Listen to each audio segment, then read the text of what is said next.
Ladies and gentlemen, welcome back to another episode of the H&H Sports Podcast. I know, crazy, right? We're actually doing an episode. It's been like 3 weeks or something. Anyhow, with the college football season right around the corner, literally just 3 days away as we're recording this. Yeah, week 0 happened. Nobody really cares. We are back recording another episode, and in this episode is going to be so fun. And the next, like, however many episodes we do with the football season just starting is going to be amazing, man. We're doing predictions for the New Year's 6 bowls, including the college football playoff semifinals. We're doing pickups at the end of the episode for week 1. We could, spend time recapping week 0, but besides the Northwestern Nebraska game, it's not really interesting. Yeah, Vanderbilt scored 50 points for the first time in program history, but we'll save that. I can't wait to start this episode, man. I'm so excited. Let's just jump into it, man. The New Year's 6 bowls this season, not counting the semifinals, are the Orange Bowl, the Sugar Bowl, the Cotton Bowl, and the Rose Bowl. We did factor in like tie-ins, like the Rose Bowl tie-ins are like an at-large Big Ten team and an at-large Pac-12 team, depending on like if they're in the playoff. Most of the time it's the Pac-12 champion versus the Big Ten champion, but usually the Big Ten champion makes it to the playoff. We're predicting those games, and then we're predicting the semifinal games. So let's start off with the Orange Bowl.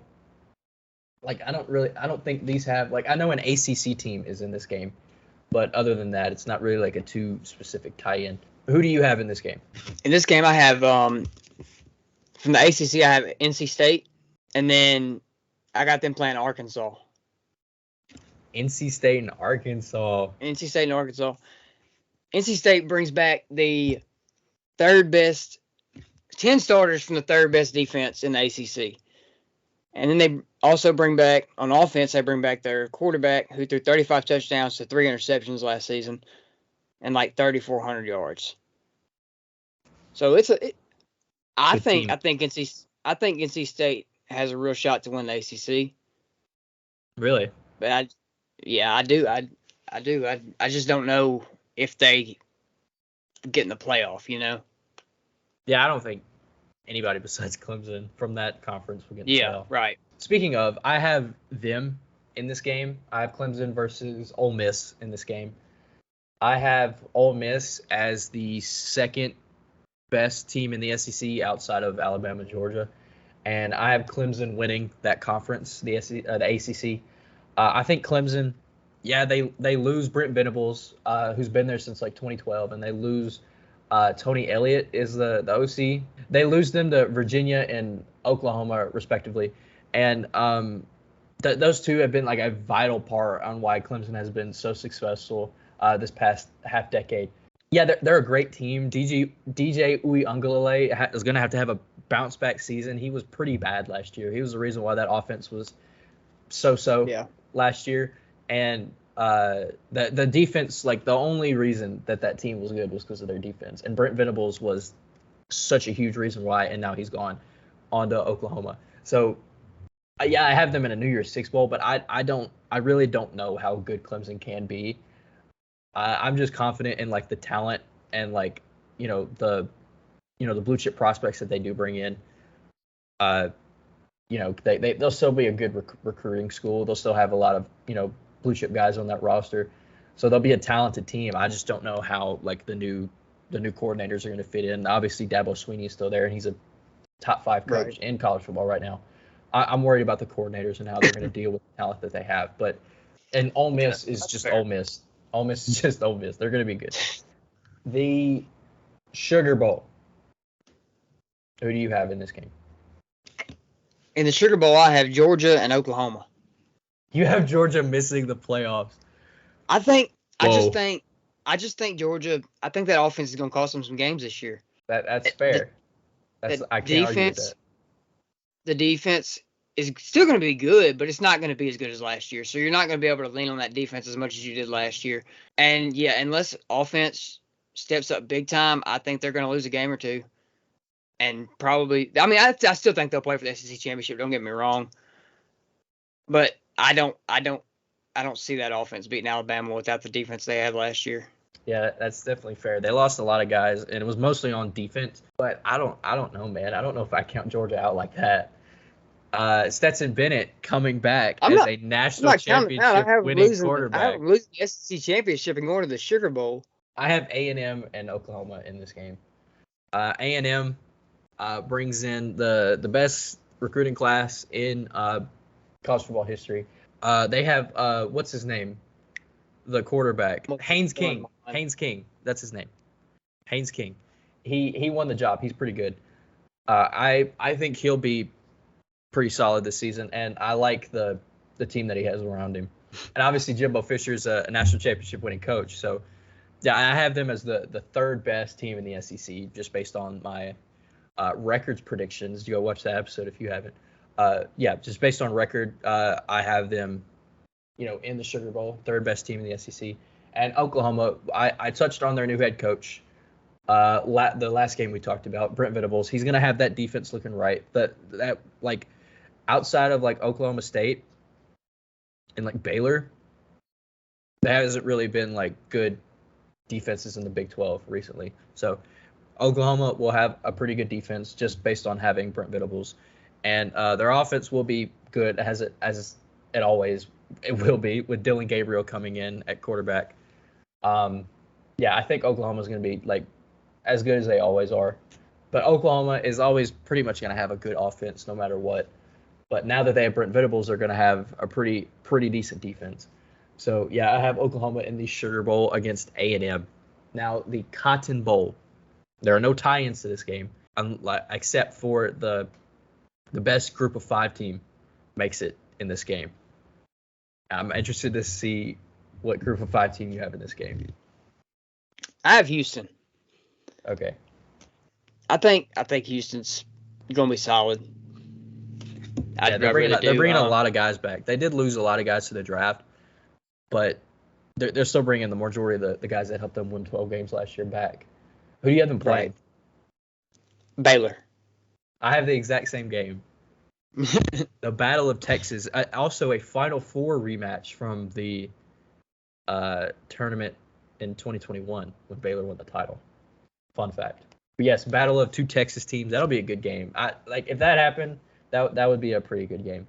Houston's returning a lot of guys, and Baylor's getting a lot of hype. They're getting college football playoff hype from Desmond Howard somehow, and they're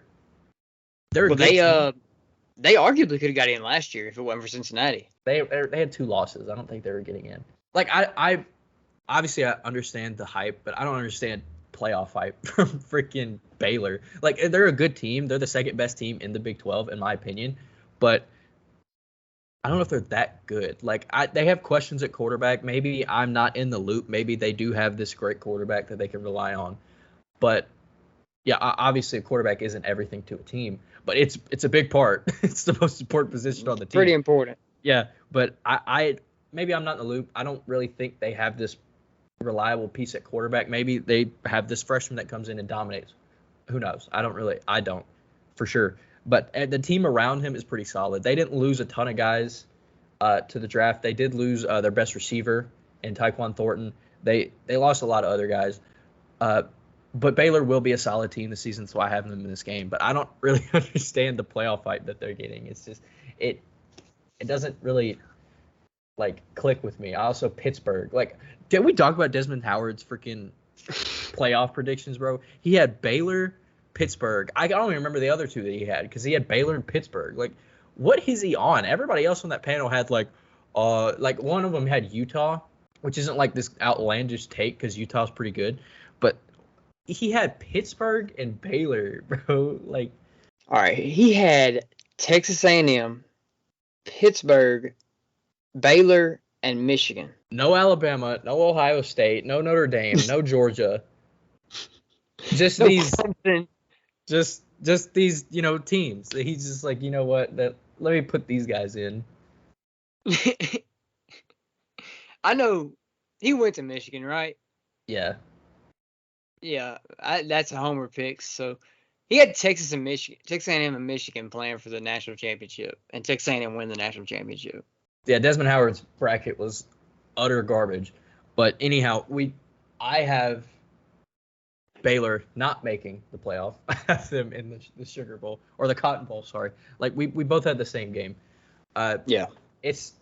I think it's pretty like that's a pretty fair game to say. Like Houston being the Group of 5 team to make it out to the New Year's Six. I could see it being Cincinnati again, but they also have the same questions that Baylor does. Like who's playing quarterback for them? So Desmond Ritter's played quarterback for them the last 4 years. It could be our Tigers.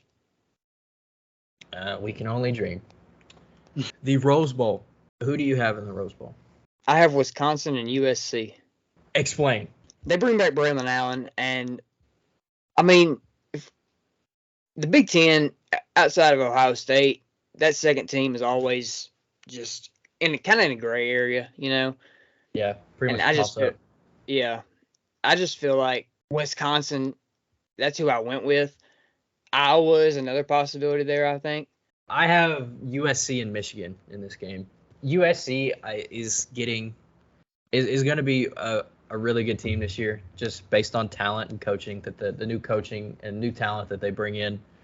I think they're pretty much penciled in to have at least 8 wins, barring like injury and stuff like that. And they play in a pretty weak Pac-12. Outside of Utah and Oregon, there's really nobody there. Right. Sorry, but there's really nobody there outside of those two teams. They're pretty much, in my mind, it's going to be pretty hard for them not to make a New Year's Six bowl and win the Pac-12. I have them winning the Pac-12, but I think it'll be pretty hard for them not to have at least 9-10 wins on this season. I mean, Michigan, they did lose a lot of key players from last season, but they also, bring back a lot of decent players too. They bring back Ronnie Bell for their receiver room, who was hurt last year, I believe. They bring back Blake Corum, who was part of that two-headed monster at running back for them last season. And whoever they start at quarterback, whether it's McCarthy or McNamara, is going to be decent. They have a good problem at quarterback. Like they have 2 good quarterbacks, so they don't know who to start. They're starting one of each in the first 2 weeks. Like they're starting McCarthy or McNamara week 1 and McCarthy week 2, and I guess they're deciding after week 3. I don't know. It feels like a road to glory storyline, if you ask me. But they have a good problem at quarterback, but everything else I think is set for them. I think they have a really good roster, and they'll be the second best team in the Big Ten, in my opinion. Now on to the semifinal games. This was really tough for me. Mainly the 4th spot was tough for me. Like I had my 3 teams that I feel like we're gonna make it, but that 4th team, man, I had trouble picking. But I want you to who is your 1-4 matchup? We'll each do 1-4 and each do the 2-3. My 1 is Alabama, and for obvious reasons. I mean, I don't think I really have to explain that. It's Alabama. They got the best player in the country on both sides of the football. So, and then my 4 is Utah. You have the Utes making the playoff. I have Utah in. I knew you had some team in there. That was weird. I'm not very high on Bo Nix at Oregon. Utah's been solid the past couple of years. They're always pretty solid. Yeah. But I think Utah. Wow, you have them in the playoff. That's crazy. They're coming off their first ever Pac-12 championship, and then the next year they followed up with a playoff appearance. That would be a pretty cool storyline. But I have probably the two like biggest blue bloods playing. I have Alabama and Ohio State. Yeah, it's boring, I know. I don't know, man. Like I wanted to put USC in here. I'll explain that after we explain the next game. But I have Alabama and Ohio State, like just because they're Alabama and Ohio State. I have Ohio State at 4 because like they play in the Big Ten. They do have a really tough schedule. Who knows? They could lose to one of Michigan, Penn State, Michigan State. Who knows? Maybe Purdue pulls what they did last year and beats one of these top 3 ranked teams again. But the Big Ten is pretty unpredictable. Like that's why I have them at 4. Like I could see them having a 1 loss and then making it in like after winning the Big 12 title or Big 10 title game. That's why I have them at 4. But yeah, for obvious reasons, I also have Alabama at 1. Like It's Alabama. There's no other explanation. It's Alabama. I'm interested in your 2-3. Who do you have at 2 and 3? At 2, I have Ohio State. I don't see how you have them at 4. I told you I had them at 4. Like, I could see them losing a game and then winning out. That's why I have them at 4. It's kind of like a safety net. Like, I think they'll make it in, but I don't know how far up they'll be.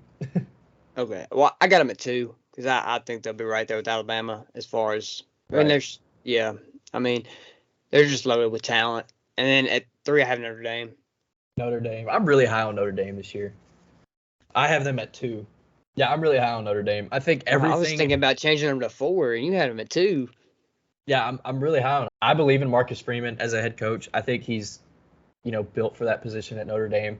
Obviously he didn't have the greatest first impression as a head coach last year against Oklahoma State, but right. I believe in him as a head coach. I think he'll have that team right. He'll definitely have that defense right. They're loaded with talent. If you look at the All-American team, there's so many Notre Dame players on the All-American team. They're stacked with talent. Yeah, they have questions at quarterback.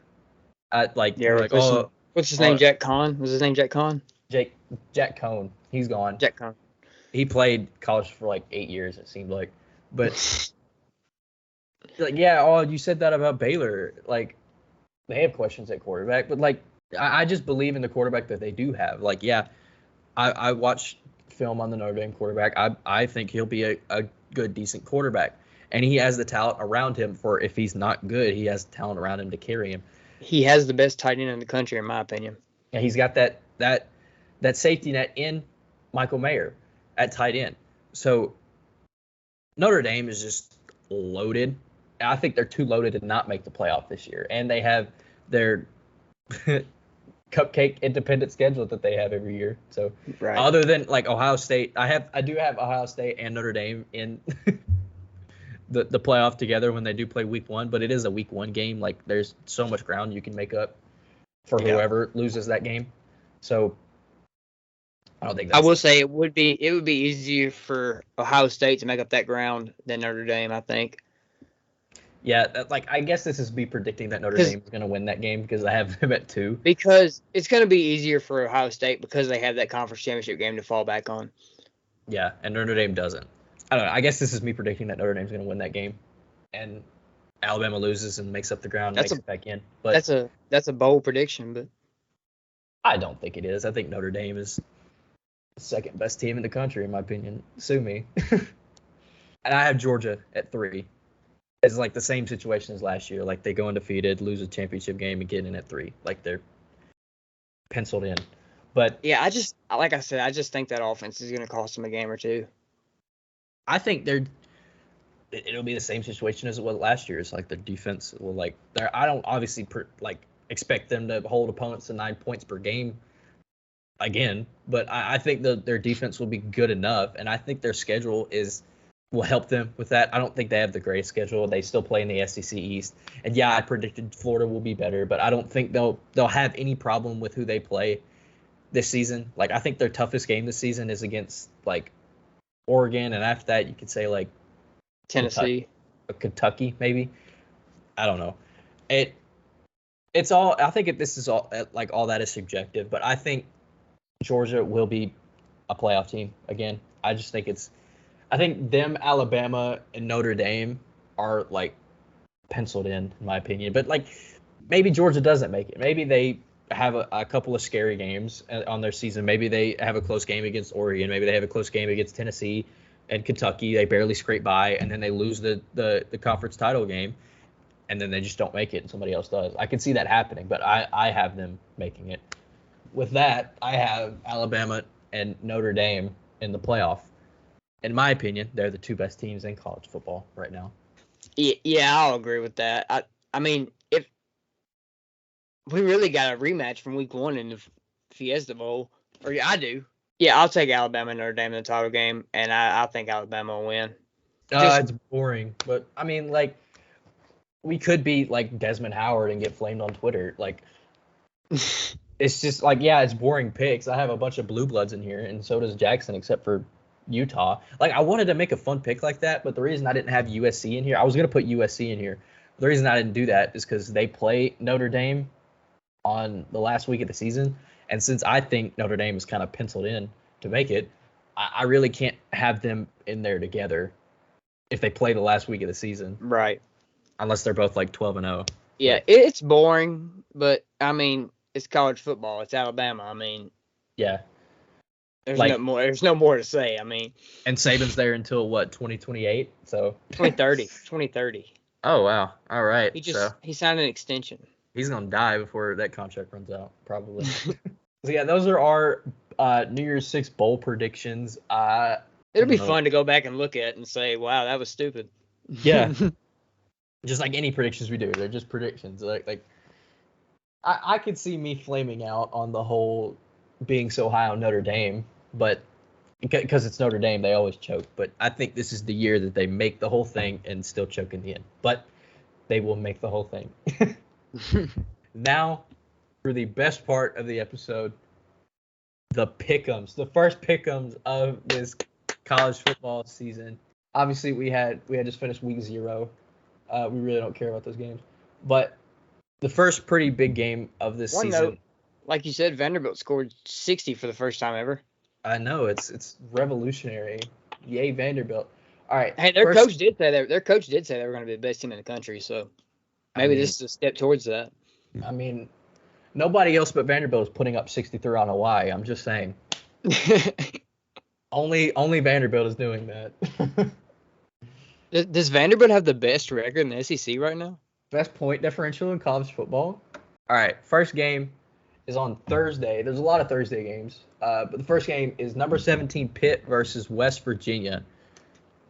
Decent little matchup here. We got JT Daniels if he decides he ever wants to play football again, and we have Keaton Slovis, the quarterback matchup. Slovis transfer from USC, new addition to Pittsburgh. Pittsburgh, maybe not a playoff contender, but I do think they will be. I do think they'll win this game. I think Pittsburgh all around is the better team. Yeah, I agree. I think Pittsburgh wins that game. Purdue and Penn State. Big Ten game on week 1. I don't know who I pick. I think I picked Penn State because I feel like just, based on the, Penn State being Penn State, they just have the better talent. But Purdue was pretty good last season. They won 9 games. Yeah. And Aiden O'Connell was like a 500-yard machine last season. So I don't know. I'm gonna say Penn State, but that'll be a pretty fun game to watch. I'm gonna go Purdue. Upset pick, Purdue. It's at Purdue, so home field advantage.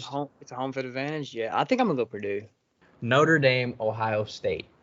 I pretty much said who I thought was gonna win earlier. I'm gonna take Notre Dame.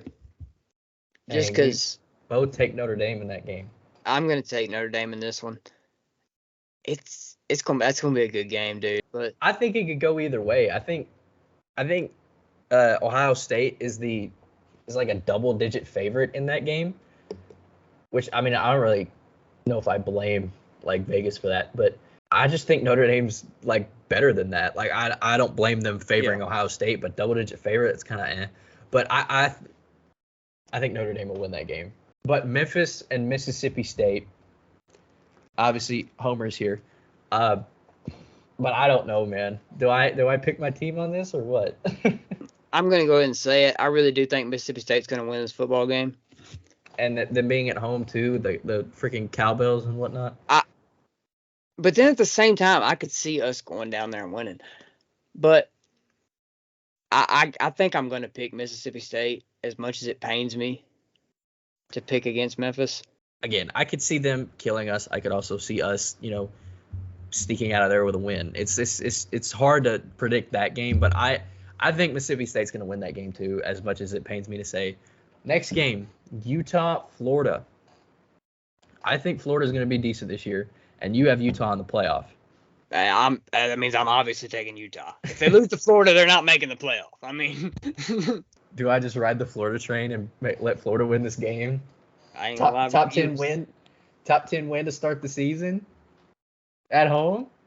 Yeah, give me Florida. Whoa! Give me Florida. I know some people is not gonna be too happy about this one. At the Swamp, Anthony Richardson. I had several people ask me last time, why is Tanner so high on Florida? I was like, bro, I really don't know. Don't ask me why. I am. At the Swamp, Florida gets the Week 1 W. It's going to be Cincinnati on the road against Arkansas. Both ranked in the top 25. Cincinnati coming off a playoff appearance, and Arkansas coming off a really good season in the SEC. Who are you taking in this game? I'm taking Arkansas. I think Cincinnati. Desmond Ridder was a lot of that team last year. I think that's going to hurt them not having Desmond Ridder. Yes, Cincinnati, they lose Ridder. They lose Jerome Ford. They lose Alec Pierce. They pretty much lose, all of their playmakers on offense. Sauce Gardner, Kobe Bryant. They lost, a lot of people. They lost Beavers, too. They lose a ton of people that helped them make that playoff push. But I still think this is a good team. They still have Fickle at head coach. They have Ben Bryant, who was at Eastern Michigan last year, but he came back. I guess because Ritter's gone. He came back. He wasn't terrible. He was sacked a lot last year at Eastern Michigan, 40 times or something. It was something ridiculous. I think he was the most sacked quarterback last year, which was part of the reason why he wasn't very good last year. But he was decent when he filled in for Ridder in the time that Ridder was hurt. I think Arkansas is going to win this game too, because I think Arkansas. KJ Jefferson is back. They obviously lose Traylon Burks, who was a big part of that offense, but Arkansas still top to bottom way better in my opinion than Cincinnati. So I think Arkansas could blow Cincinnati out. I could easily see Arkansas winning this by 3 touchdowns at least. The next game, Georgia, Oregon. Oregon brings in a lot of new players, a new coaching staff. Cristobal leaves for his alma mater in Miami, and they bring in Dan Lanning from Georgia, the defensive coordinator that made things happen last season, coordinated the greatest defense in college football history last season. Now he's the head coach of the Oregon Ducks. Facing his former team, that just clicked, facing his former team in Week 1, I'm still going to go with Georgia. I'm taking Georgia. I can't. Bo Nix playing Georgia one more time. Bo Nix is bad. Bo Nix knows Georgia way too well. Bo Nix is going to go out there and beat Georgia again. But Georgia it might handle things. Who knows? Maybe Dan Lanning knows how to stop that mid-offense from last season, and Oregon wins. But who knows? I think it's just going to be. Bo Nix has a Heisman game. Throw 6 touchdowns against Georgia's defense. Yeah. And everybody's sitting there wait, Georgia's going to go 0-12. You just lost to Bo Nix. Yeah, I think that's going to be the end of this episode. This was such a blast of an episode. I had so much fun recording this. Doing pick'ems, just making me antsy and can't wait for Saturday to watch these games. For once the NFL season starts, we're going to be doing both pick'ems for both college football and the NFL. We're going to have a big episodes where we cover both the NFL and college football.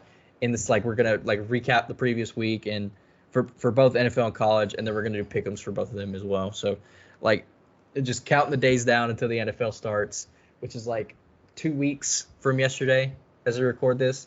It's just I can't wait. Can't wait. Once college football gets started, once the NFL gets started. We are in full swing, boys and girls. It's going to be amazing. So we appreciate you guys watching. Sorry for the long delay in between each episode. It won't happen again. Now that football has started back, we're going to be, all gas, no break. So we appreciate you guys listening.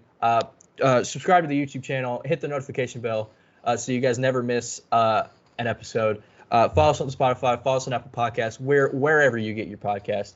And we appreciate you guys listening. We'll see you guys next week.